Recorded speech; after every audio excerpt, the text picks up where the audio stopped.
Okay. Okay. Oh, okay. So, welcome to another edition of HISF webinar. So today, our topic is simply leveraging AI tools in scholarship applications. So you agree with me that in the course of past 2 years to say, there are so many AI tools that are around, and some of them are vital in scholarship applications and also in graduate school. So we came up with the idea of to treat this topic and see how these tools could be used in enhancing scholarship application. So today we have our emeritus prof in person of Lukmon Gafari, and So today today we have our emeritus we'll be prof. treating the topic for us. And so let me introduce our speaker. So our speaker is Lukman Gafari, and is the founder of ISF and our Noble ISF, and also the brain behind the educational initiative known as Math with Lukgaf. He holds a master's degree in mathematics. He's a mathematician by profession from the University of KwaZulu Natal in South Africa, and also a BSc in mathematics from Ekiti State University. And Lukman Gafari journey is both impressive and inspiring. Beyond his formal education, he possesses an understanding of AI, and he's also passionate about exploring their potential in enhancing scholarship application. So, in this lecture, definitely you will delve into the transformative role AI can play in helping us to optimize our scholarship application, and eventually how we can also use them when we eventually get to graduate school. So from here, our speaker will take on the mantle. Okay.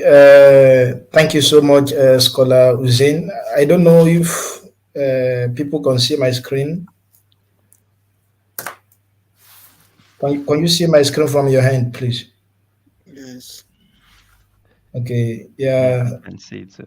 Thank you very much. Again, thanks, Scholar Hussein and Scholar Abib, for organizing this.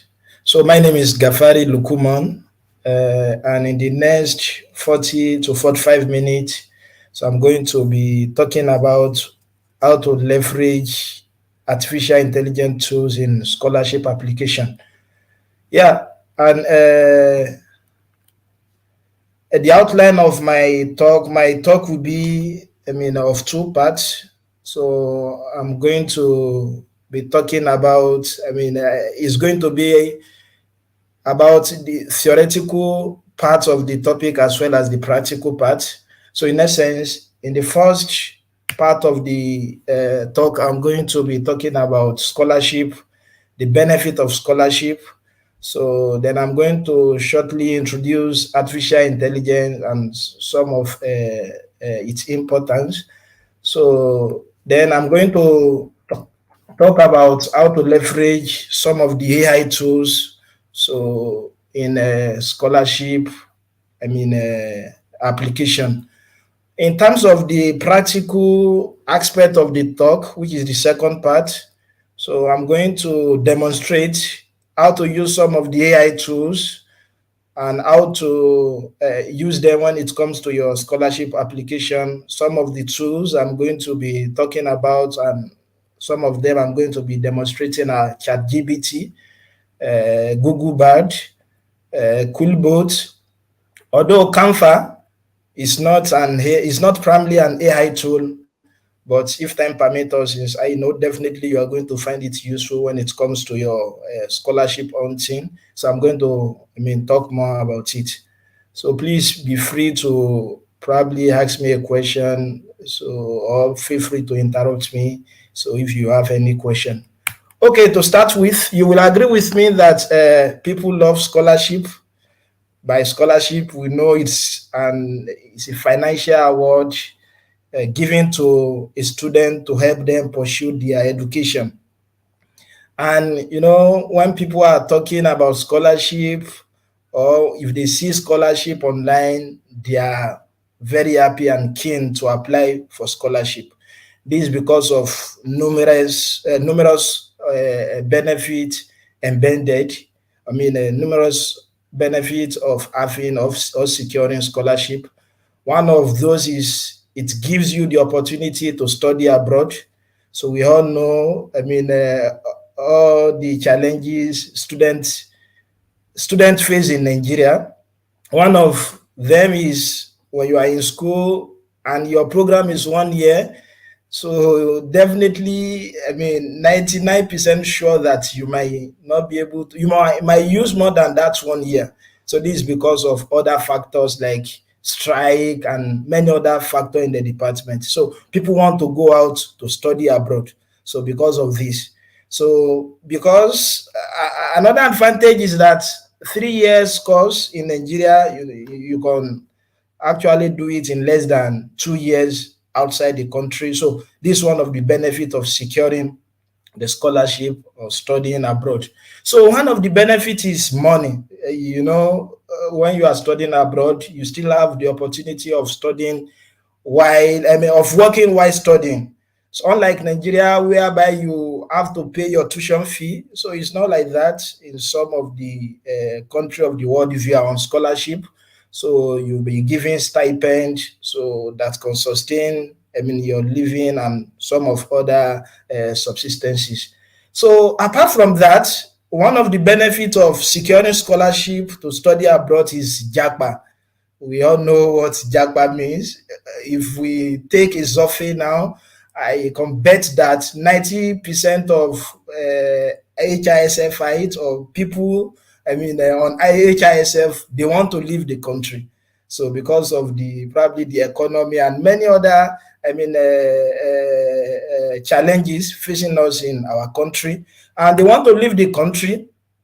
Apart from that, when you japa to a country via scholarship, you still have another opportunity of jackpine, so to another country as well. So for example, from that country, you can go to a conference, you can go to like many other places. You understand now, it is possible.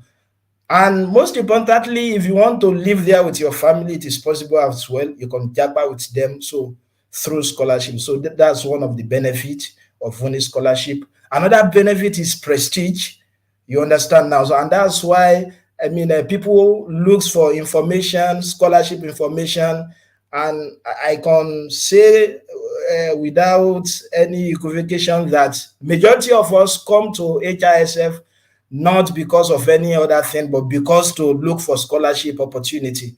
So, and that's why if we see any link, that shows scholarship we are eligible for, then we quickly apply to them. We are more eager to apply for scholarship when we see this kind of news on HISF and we know what it means. Oh, this good news. I'm pleased to announce the success of one of us. It means one of us has, won a scholarship and is probably giving, his or her testimony. You will see a lot of congratulations. Many people, will be wishing the person the best of luck.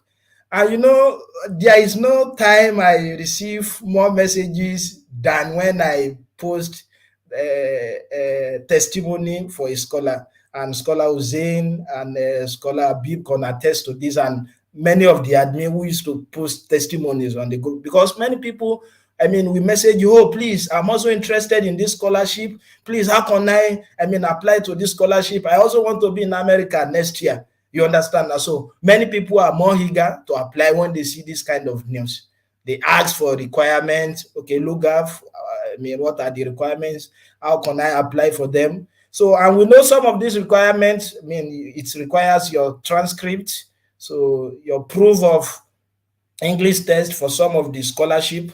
So it requires your certificate, like I've said the other time, your curriculum vitae, your statement of purpose. Even when you have, literature, it's going to, brighten your chances of getting the scholarship. Then you need a recommendation letter, international passport. So even the data, you need it. Like we used to post faith in God. These are the requirements. They will say, oh, thank you. I have all these requirements with me. In fact, if they don't have a international passport, many people will quickly go and secure it. And that's why, one of the requirement before you can join the group now is to have that international passport. But despite this effort, after applying, many people still get love letter. By love letter, I hope you know what I mean by love letter. Love letter is not, it's not a kind of letter an husband, sends to his wife, or a letter lovers send to each other. By love letter is a term we use on HISF and other scholarship platform, so which is rejection letter. Many people get rejection letter. So a letter is going to be a love letter when they start praising you, or they start giving you lecture at the beginning of the email. Oh, dear scholar, so we appreciate you for applying for this scholarship. But unfortunately, so when you have many stories at the first paragraph, now you know the letter that comes after it. So despite all these efforts, many people still receive love letters. You see people lamenting, oh, Lukgaf, I happen to be the best graduate, in our university this year. I have a first class. I hold a cum laude. In fact, I'm brilliant. Then why is it that the scholarship organizations still send me the love letter? Some of them, they are tired with some of this. In fact, when people send a friend of mine was informing me the other time, I think yesterday, that, oh, Lukgaf, I'm tired of all these scholarship application. I've sent many cold email to many professors. And, I was even curious, probably my email is going to their spam. So I don't know, should I change my email address? Then I was telling that my friend that, oh, no, probably it's not about that. But if you think it is about that, probably you can change it. But definitely it's not about that. I don't know if you follow all these Chinese government scholarship, you will see some of our friends, Pakistanis, Indians. Some of them, I say, they've sent hundreds of code mails to professor seeking, their request for possible supervision with no response at all. So with that, some of them still get love letter. Then we have to know that something is wrong. What is wrong? You are competing with other brilliant, although you are brilliant, you hit the first class or second class upper, you have, publications, other people competing with you also have it. And that's why when I was preparing for this lecture, I quickly checked online and found out that at the University of Edinburgh, when you apply for their scholarship, success rate is less than 1%. In essence, out of like 523 applications they receive, just 4 of them actually, won the scholarship.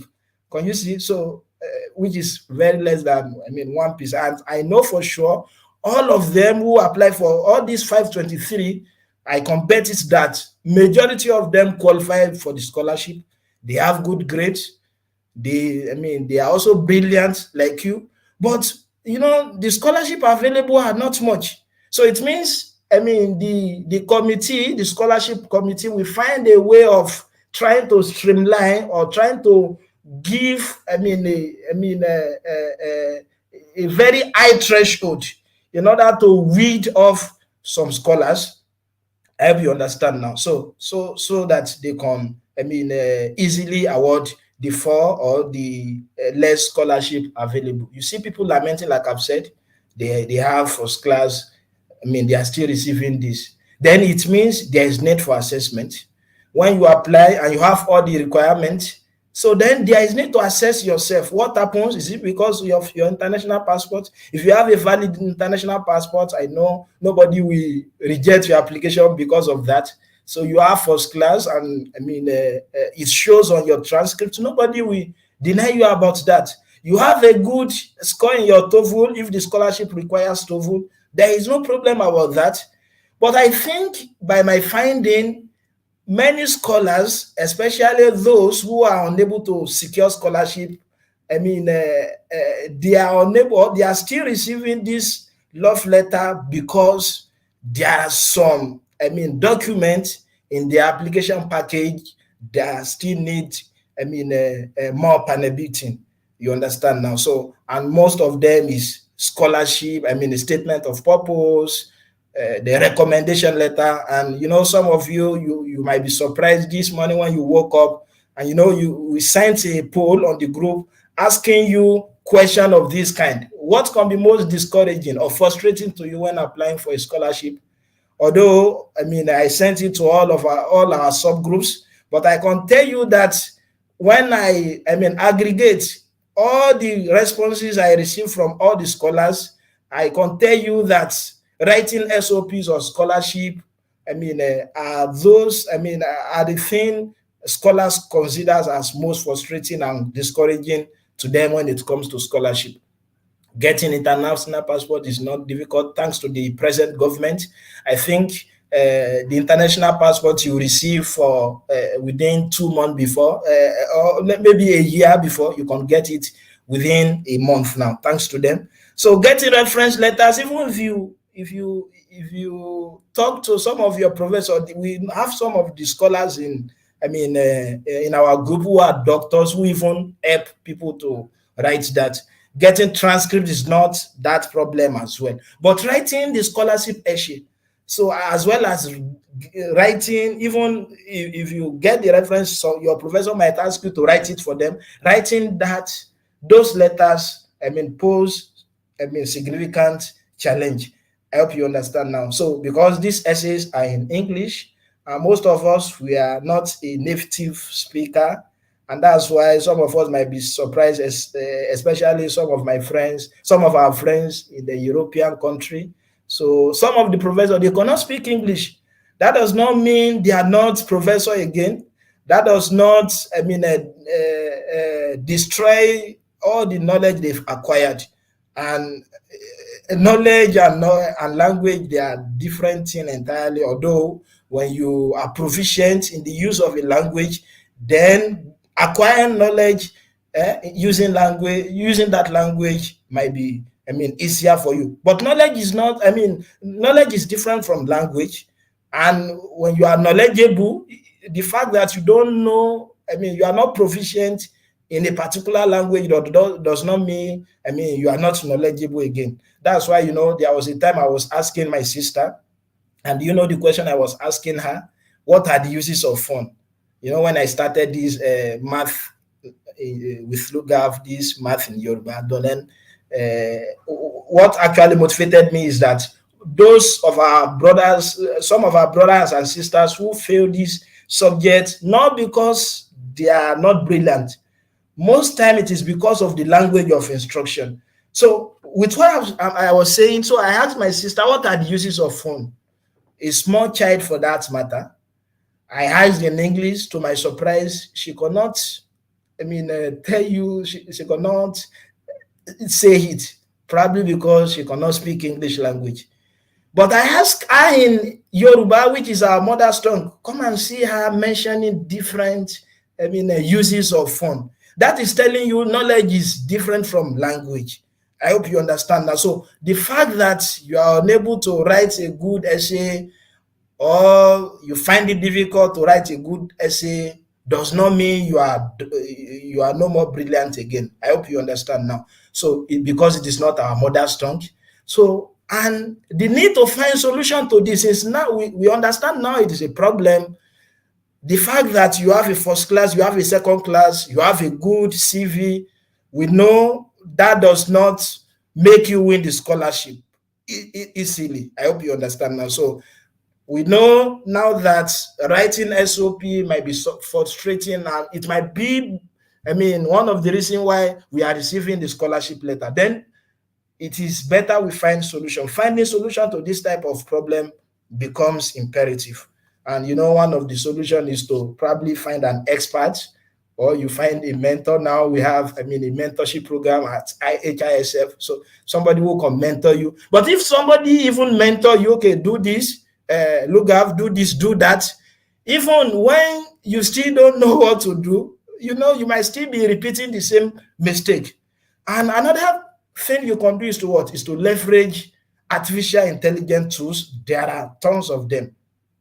By artificial intelligence, AI means, it refers to the simulation of human intelligence so in machine, and they are programmed in such a way that they can think and learn like humans themselves.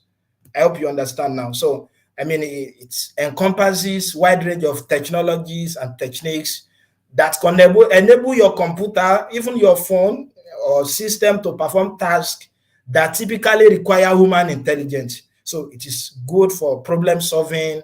So you can ask it to reason for you. I mean, you can ask it to learn and understand natural language and recognizing patterns. I hope you understand now. So, I mean, it has a lot of application. I think this week I was watching a video on TikTok, and the video is about Chinese, I mean, testing a car driving, I mean, itself.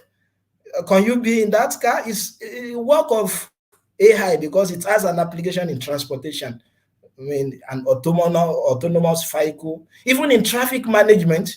So it has an application there. And you know, you'll be surprised when you are going and a robot will ask you to stay. You know, I mean, it is controlling traffic. That's one of the application. It is good for health. I mean, it has an application in health as well. It's good for medical diagnosis. I mean, in drug discovery. So because of the time, it's also good. I mean, it's applicable in finance. It is used to discover fraud, even customer services. Most of you, you know, when you are chatting with some of these customer services, you are chatting with bots.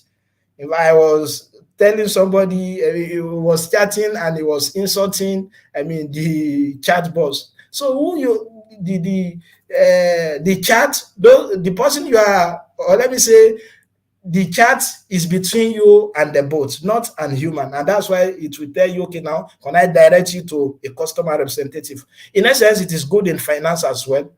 It is good.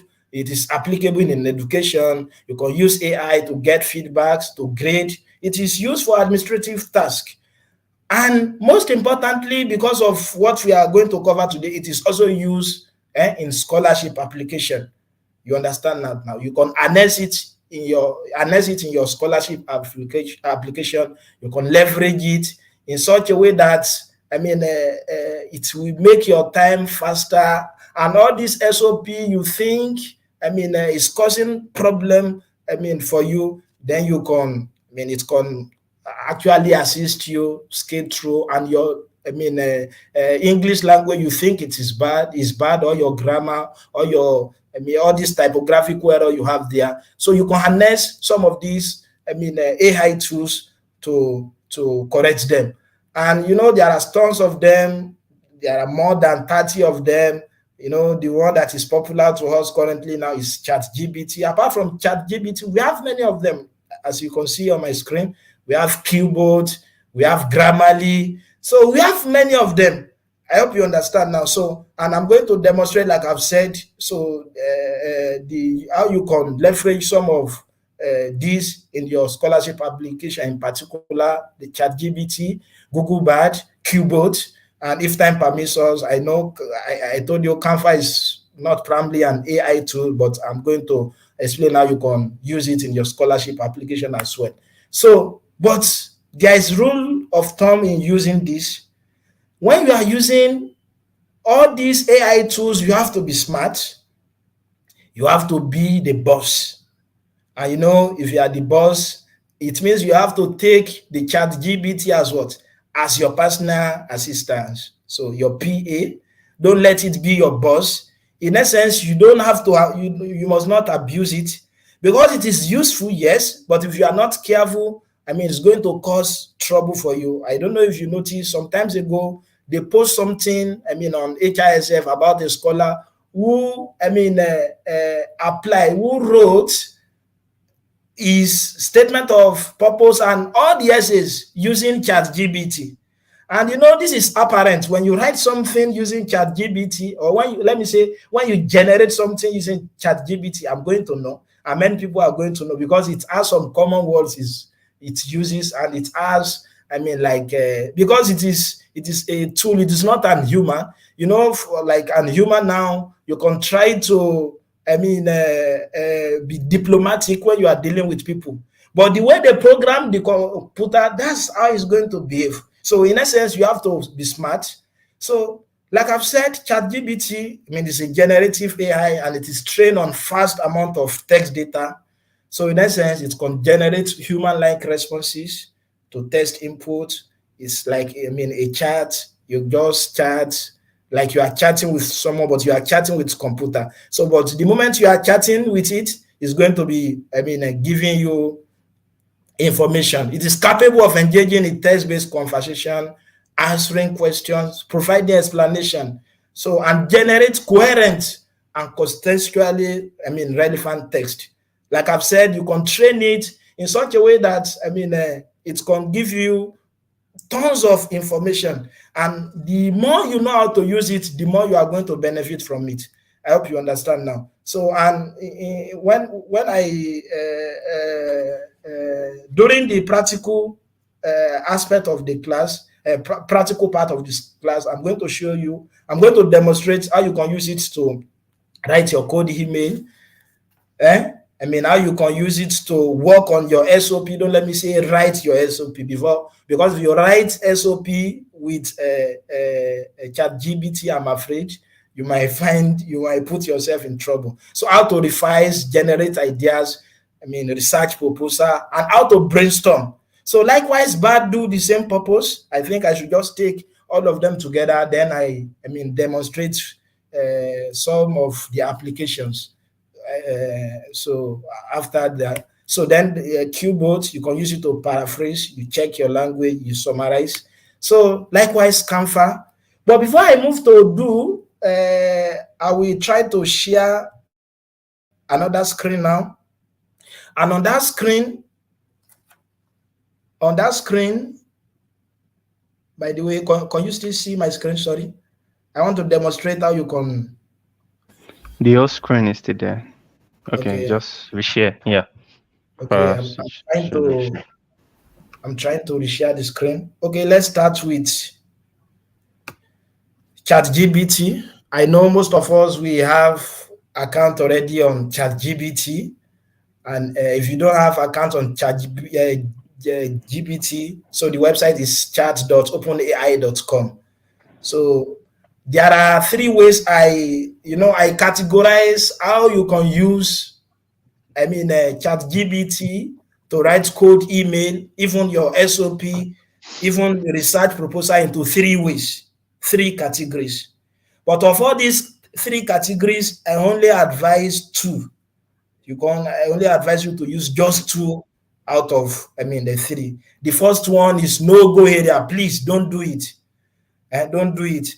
And what is it? It is just like, okay, now suppose I want to write an email to the supervisor. This is the chat area. I told you it's a generative tool.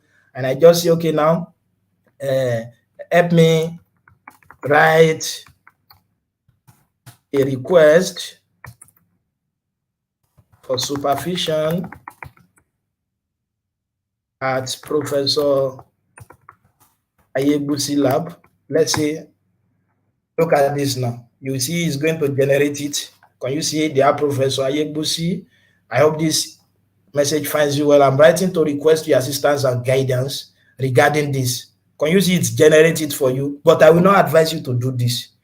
Rather, I will advise you, the second method is to tell ChatGPT about your experience. Okay, now, wait. My name is Musa. 20 years old and a graduate of mathematics. I hold first class. Okay, let me see. I had first class in my first and second degrees. My area of interest is finding numerical solution. I intentionally, I'm making a mistake now. Finding now, ChatGPT is powerful. It's going to correct all these error. So finding numerical solutions to non-linear evolution equation. I have 3 publications where I applied spectral methods. You know, methods, I know my method is not correct. So Klein-Gordon equation, Schrodinger equation, and maybe let's use KDV equation. So then you just, I want to write Professor Ayegbusi after going through his profile and request for possible supervision. You know, many of these, because of the time, supervision. The professor is an expert in the field of spectral method, and I have cited some of his papers. Please help me compose an email I can write to him. Can you see now? You know, you tailor the email based on your experiences. So if you use the first method, probably if I use the first method, you use it, and I mean, you also use it, it's going to generate the same thing for us. Imagine 20 of us are sending the same email to the same professor. I hope you understand that. But if you can tailor it, I mean, with your interest, with your background, you know, he's going to write it perfectly for you. Can you see? I've had the privilege of conducting research in numerical solution to nonlinear evolution. I hope you understand now. So I'm writing respectfully, request the opportunity for possible supervision. Can you see? It makes more sense than the what? Than the first one. That's the second, I mean, approach you can use. And don't forget, even if you use this method as well, try and confirm, because at times it generates an obsolete information. And you know, if you are using it very well, you know that, I mean, it keeps, probably it might keep repeating some statements, so you have to edit that as well. You know, in essence, give the chat GBT what you want it to do for you. Tell him your experience. And another thing, even if you want to answer scholarship, I mean, an essay, like I'm going to demonstrate that as well. Tell, I mean, the system your experience, and you know, okay, now tell him what you want to do after that. But the third method, which I also encourage, is that look at, I mean, someone, or you can just, I mean, ask ChatGPT. I want to write a code email to a professor requesting for supervision. Please guide me on what to do. And you know, if you ask this question, it's going to generate tons of, I mean, procedures. Can you see? I mean, it says the subject line, keep your subject line concise. For example, this salutation, you know, he's telling you what to do. What human being, what an expert is going to tell you is telling you that as well. Use a polite. So then if I were you, then I will now be following this, I mean, a procedure. I'll be writing it from my head, even with my incorrect grammar. Write it with your incorrect grammar. Don't worry. I hope you understand now. Introduce yourself. I mean, you complement and connection, mention specific paper like I've done the other time. State your purpose. Highlight your qualification. If I were you, I would take a book and I will now follow this procedure, writing in my language. Then after writing in your language, then you now copy it here, and you just tell ChatGPT, please correct typos, grammars, and organize very well. So you will see that it's going to present your ideas, but it's going to perfect it for you by correcting the typos, the grammars, as well as organizing it very well. So in essence, please don't use the first method. You can use either the second method and the third method. So likewise, you can also use it to review your, a CV. Some of us, we have CV. You can just copy it here. In fact, that is even applicable when we get to BAD, because BAD, or when you are using ChatGPT 4, it allows you to upload a document. So from that document, you can give instruction, you can ask it to summarize. I hope you understand that. So then another advantage is that even if a professor, you write the message, for example, the one I've written up, and I receive a feedback from that professor.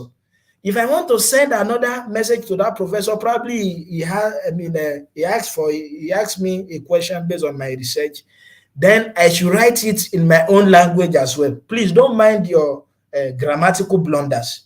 Just write it the way you are Yoruba, or you are Igbo, or you are an Hausa. Write it as if you are going to do. Don't mind the blunders, since you are not talking to anybody. Then after writing it, tell ChatGPT, please correct typos, grammars, and organize very well.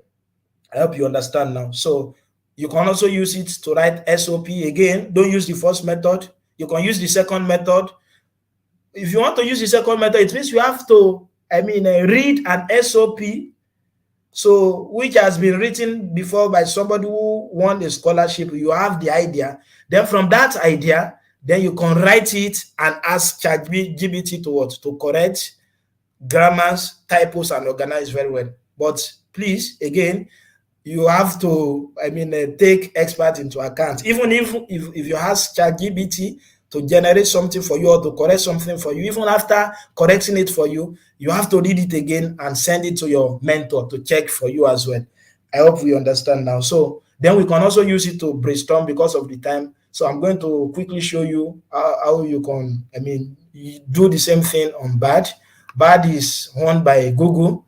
And if you want to do that, you can just go to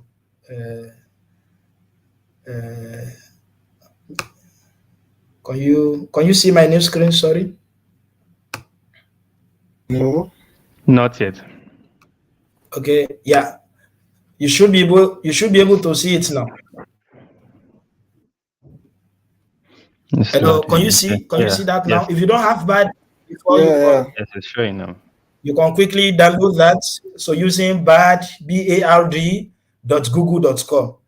I hope you understand now. So likewise, the principle, the mechanism is similar to that of ChatGPT, but with added advantage. As you can see, if I select new chat here, can you see? You can upload a picture. For example, now let's say I want to upload a picture from my library. This is a picture, and that picture is about people who I issued a certificate to some of my students. Then I can just say summarize this, or even if you have any other thing, or any other information in form of picture, you can just quickly upload it. You can see it's going to summarize it for you. So that's apart from using all the three approach I told you, when I was demonstrating ChatGPT, you can also use, in addition, here on BAD by uploading some of these documents. Can you see? So the image is a certificate of achievement for Ridwan. So who won top place in maths with Lukgaf online free maths class in Yoruba. From here, you can ask another thing. What is maths with Lukgaf? So you can see it's going to generate another thing. But this is not where I'm going. Another thing, that is recently, updated on BAD is that you can upload, or you can connect your Google Drive. You can connect your Google Drive to this, BAD in such a way that maybe, some professor might ask you to summarize a paper or to read a paper, and they will give you just 1 day. Instead of you to be stressing yourself, or you think the grammar used in the paper is very complex for you, you can upload the paper here and ask, a further question, probably by asking it to summarize it for you, or by brainstorming from it. And how to do that is, you go to extension here, and in that extension, can you see we have extension in action? If you are doing it for the first time, it will give you opportunity to connect your Google Workspace. But because I've done this before, so it's not asking me again. I hope you understand now. So then I can just say, okay, now help me list all PDFs on my Google Drive. My Google Drive, can you see? Then it's going to list all of them. It's still working. Can you see it's working like human, even more than human? Because can you see this is a paper, this is another paper, this is another paper. But I must tell you, this finite gap is a very difficult paper. I hope you understand now. Or I can just take one of these and you can just say, please summarize this paper. So then you list it, and you'll be surprised that instead of you to be wasting your time reading the paper from A to Z, so it's going to help you by summarizing the key information in the paper. It's still loading. Sorry. So can you see now the paper morality justifies motivated reasoning by Kusimano, investigate how people evaluate others' belief in light of. Can you see? The author identified 2 ways. If the professor, ask you to read this, I hope you understand now. So you can quickly do that. Okay, you can still ask further question from this. Please, can you prepare a short report I can use to present this information to my supervisor? Can you see? So, me is going to ask you to do that. Can you see introduction, morality and motivated reasoning, evidence, implication, conclusion, presentation. Then he's telling you that when presenting this information to your supervisor, you may want to focus on the following key points: morality. I hope you understand now. So, but you have to be careful. You have to cross-check the information. Like I've said, at times it may generate false information for you. So that's why you have to check it again. But you can see it saves you a tons of time. For example, if you are a lazy student like me, so I am, I'm very lazy. You might not want to read all the papers. You can just ask it to give you key points on it. So another thing is that you can just say, okay, I'm a PhD student and I am looking to conduct a research in this area. Please kindly identify a gap in some of the literatures presented. Sorry for my typo. So, you can quickly use that to brainstorm. So here are some gaps, some of these gaps. So, and in addition to, there are a number of specific questions that you could explore in your research. You are using it to brainstorm. Oh, what are the different ways in which people justify motivated reasoning? Many people have problem there. Hey, how do I choose topic? I don't know how to choose topic for my research. So with this, you can quickly do that. I know we know how to use ChatGPT and Google Bard now. So another thing which I promised to demonstrate is how to use paraphrasing tools, which is Qbot. So that is also simple. I'm going to share the screen again. Yeah. Can you see that now? So you can use that to check your grammar, even if you don't want to go to ChatGPT. Another thing I forgot to mention is even you can use ChatGPT to translate. Maybe your professor is a French guy. He's communicating with you in French. You can just copy the message which you have in French and you paste it there.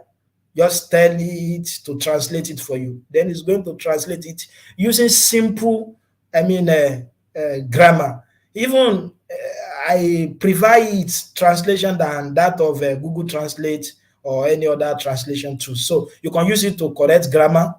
I hope you understand now. So you can use it to plagiarize. So to check your, sorry, you check your plagiarism, and grammar check. You can use it to paraphrase. I hope you understand now. If you want to paraphrase something, look at, let me just copy what we have here. So look at it. Okay, I have something of this nature.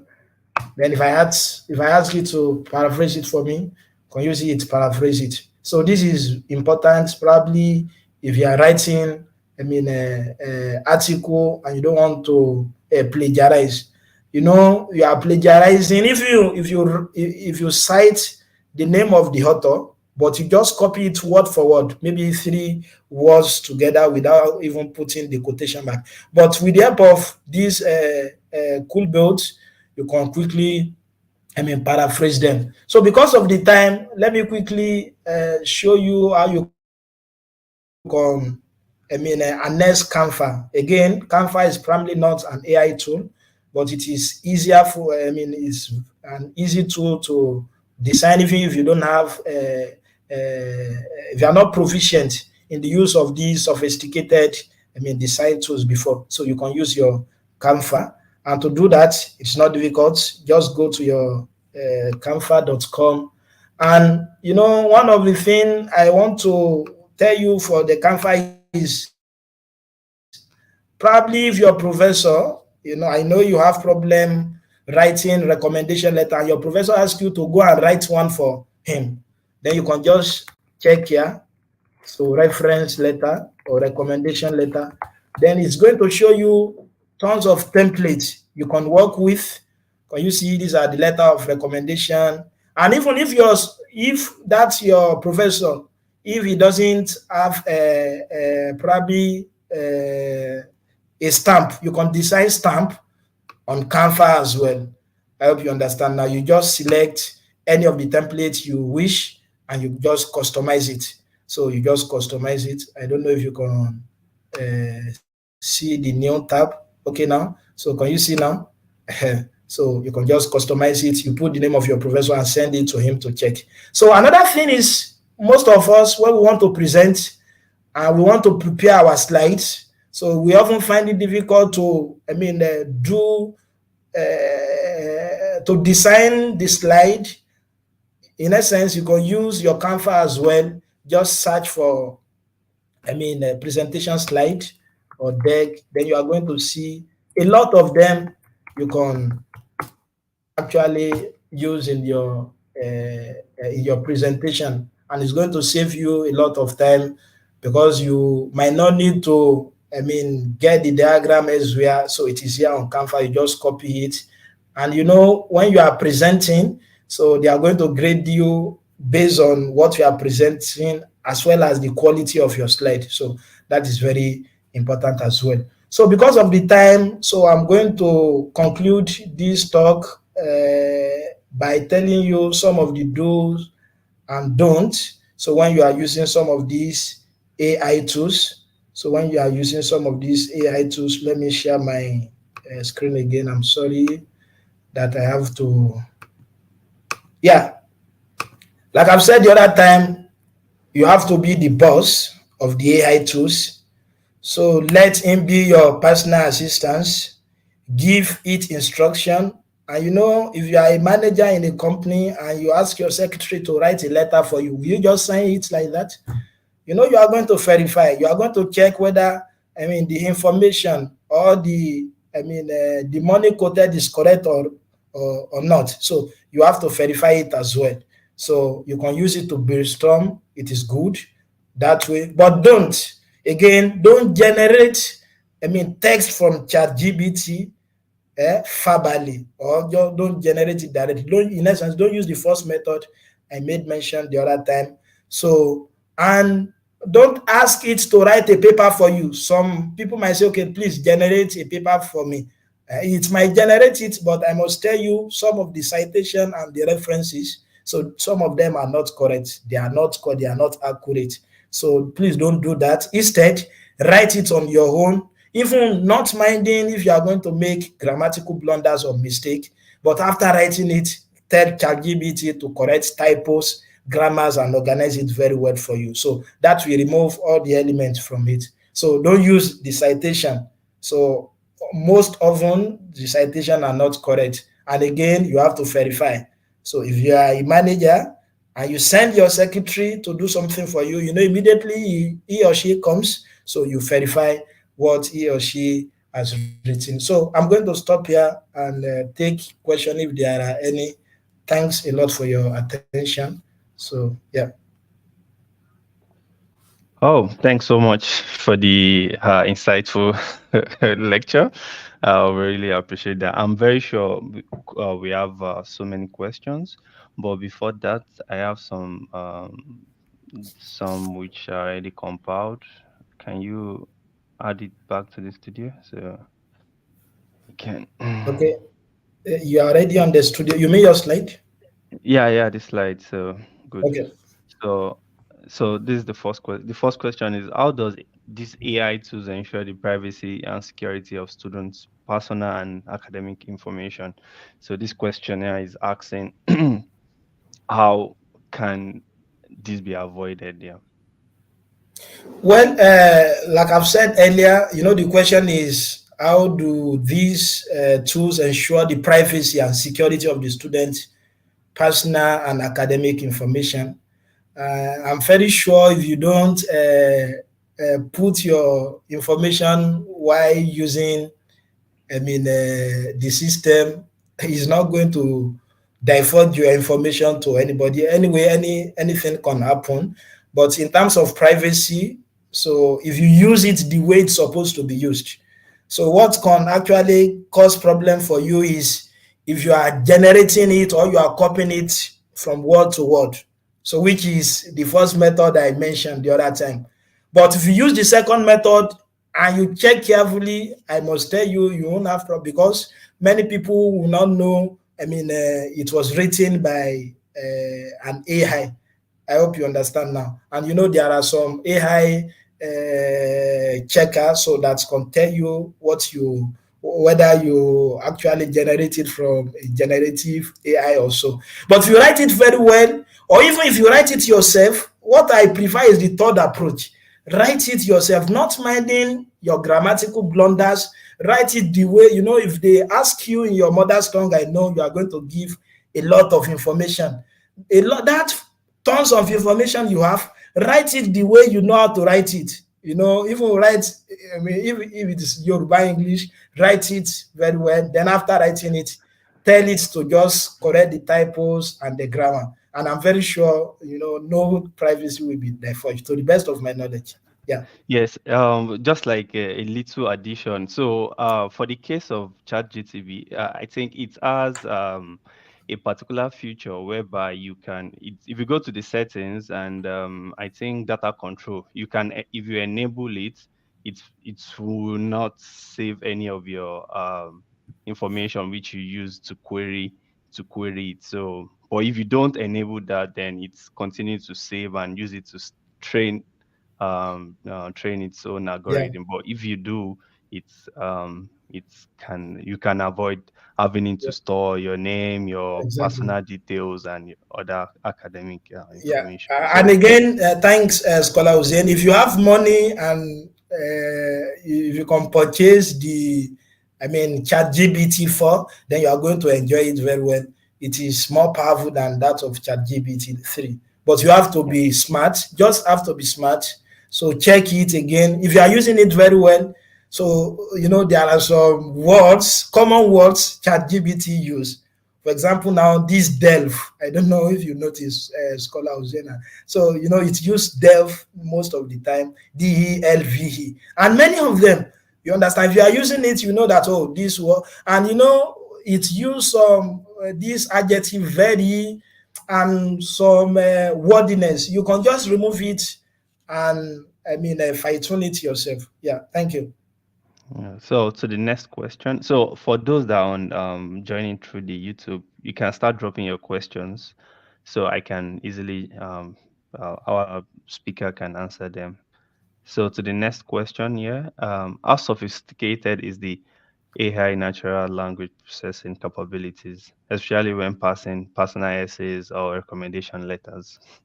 So this person wants to know how strong the AI languages are. Yeah, it's very strong as we've seen, and as I've explained in the Yeah, lecture. Yeah. that's true.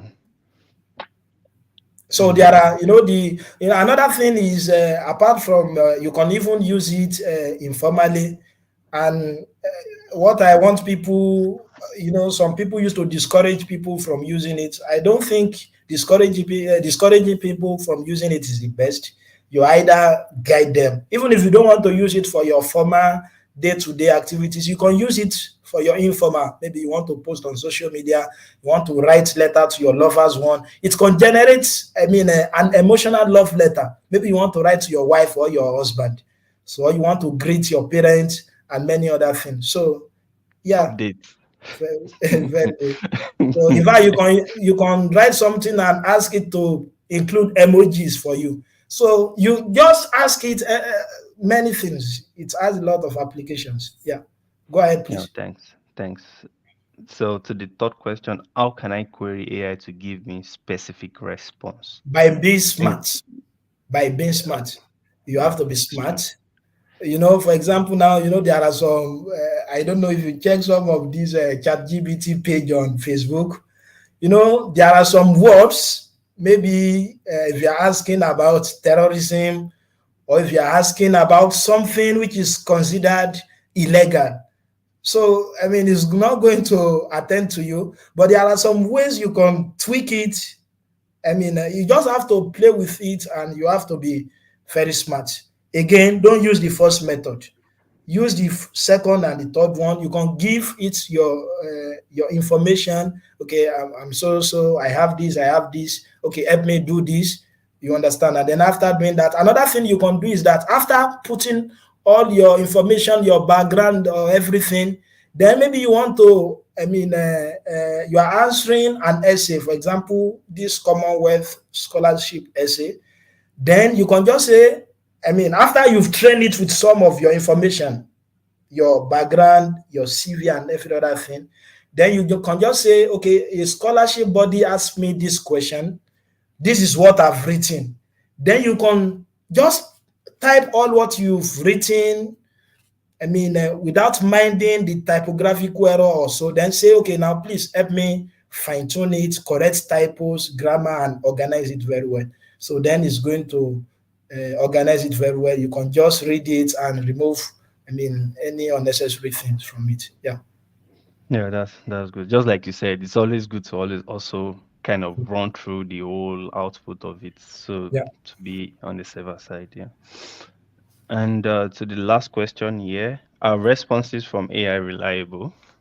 Yeah, I've said that they are not reliable most time. For example, now, what I showed the other time, I asked about Gafari Lukumon, though he was able to tell some information, but he said he's the fan of math with Lukgaf instead of Lukgaf. Then I asked him it to tell me some of my publications, except just one of the publication which was accurate. The rest were not accurate. Most time they are not reliable, especially when you want to use it for academic purpose, and that's why you have to be smart. Let it be your personal assistant. Don't take it as your boss. Yeah. Oh, thanks. So, to the last question from the YouTube page, it says from Akweji Yusuf Innocent. So, he's asking, I have a question. Okay, is using ChatGPT to correct applications such as SOP, letter of recommendation, etc., documents not going to be viewed as plagiarized content? I mean, are there no softwares that okay? So in essence, this person is asking about situation whereby you use these AI softwares Okay. that what about when you now try to use these what are they called other AI tools that can Okay. detect plagiarized content? So Content. Well, how can that be yeah. avoided? Thank you very much, Prof. I think again, if you can use either the second or third method, I'm very sure, even if it's going to I mean, it's going to be your information. I mean, it's just your information you supplied. The ChatGPT only fine tune it for you. But if you use method one by asking it question, or I mean some any other thing without checking, then even if they use AI detector, then it's going to detect it. Another thing you can do if you want to correct your maybe you want to review your SOP, you don't just give it to ChatGPT to correct it for you and just copy and paste. If I were you, I would just say, okay, now I have written this SOP. Please kindly review it and give me some suggestion for further improvement. I hope you understand now. Then it's going to give you tons of suggestion. Then that suggestion, incorporate it using your own language again. Don't worry, write it using your, that blunders and incorrect grammar. Then ask it to correct the grammars and organize it very well.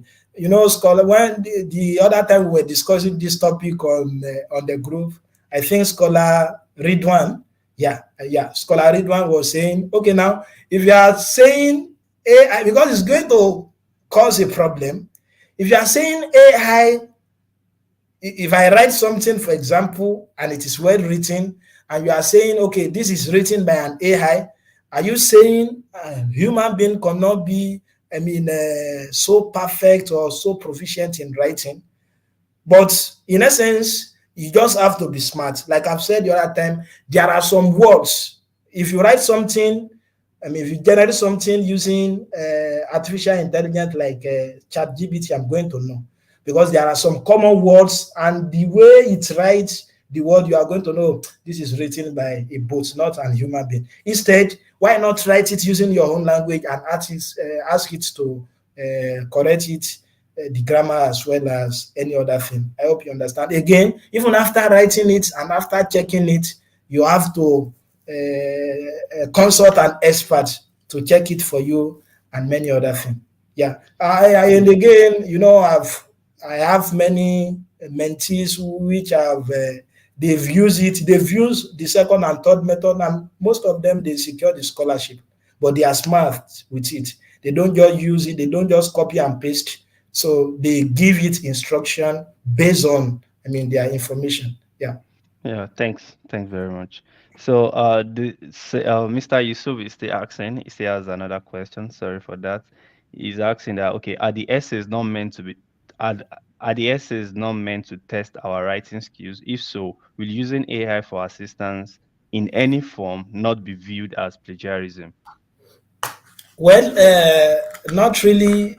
If you, I think AI, if they ask you to write an essay, it's testing many things, which is about your writing skills.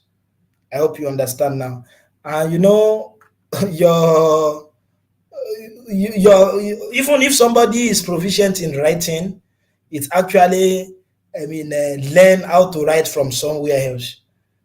I hope you understand now. Apart from writing skills, they test some other thing. They want to know your details because more than 5,000 people apply for this scholarship, and 90% of them are first class students. They want to see, some other skills you have which other people don't have. And again, if you use the method, in particular the third and second method, by not asking, by not copying or pasting what you generated from the I don't see, how it's going to say you plagiarize it. For example, now you tell them what you've acquired in terms of experience. You tell them your number of publications, so what you've published, the conference you've attended, your skills you've gathered. I don't see that as what are you plagiarizing? You are not plagiarizing anything. It's just your information. And what you did was asking the system to correct your error, your mistake, which an human being is going to do for you as well. I hope you understand now. So, but if you are using the first method, then that means you are not honest.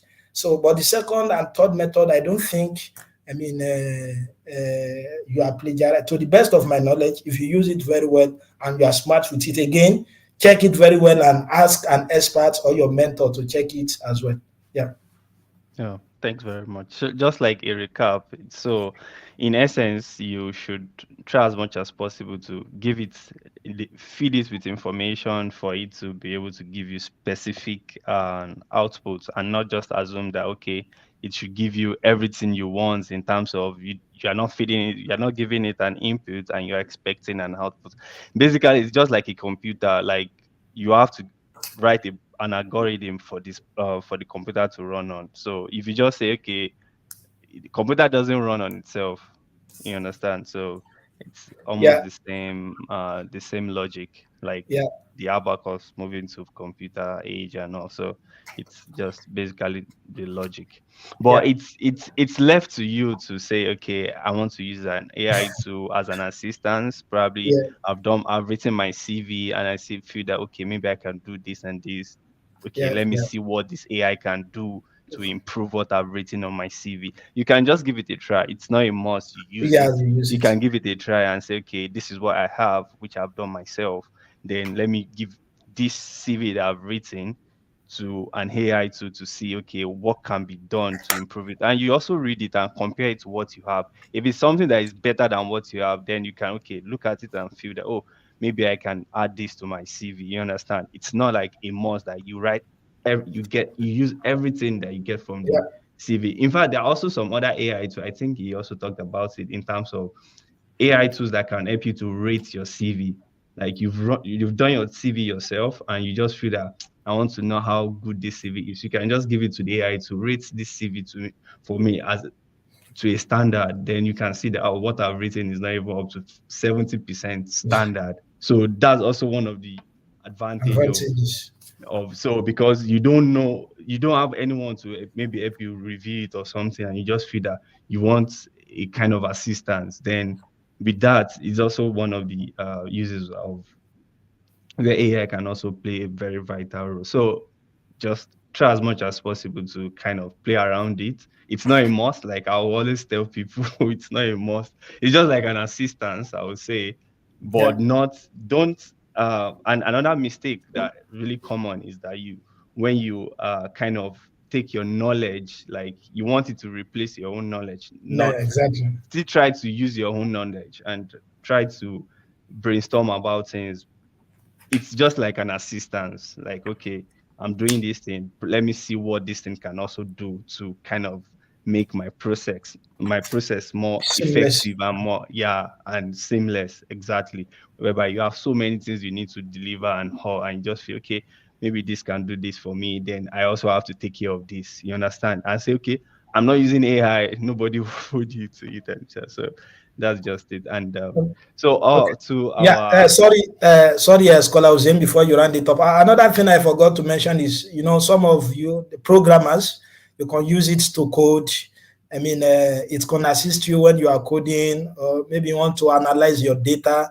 So you just need some level of proficiency on how to code using that language. You can just tell it to, okay, now you want to do this, you're analyzing the data, you want to do this, you need an R code to do this, you need a Python code, then it's going to assist you. And like Scholar Hussein said, it is not a must. I mean, when people argue that, okay, now don't use Chat GPT or some of these AI tools, it's just like, I mean, asking people when during the adventure of, I mean, this FICO, and you ask people to keep working and not use car. So because, hey, why will you use car? So that's it. Go ahead, sir.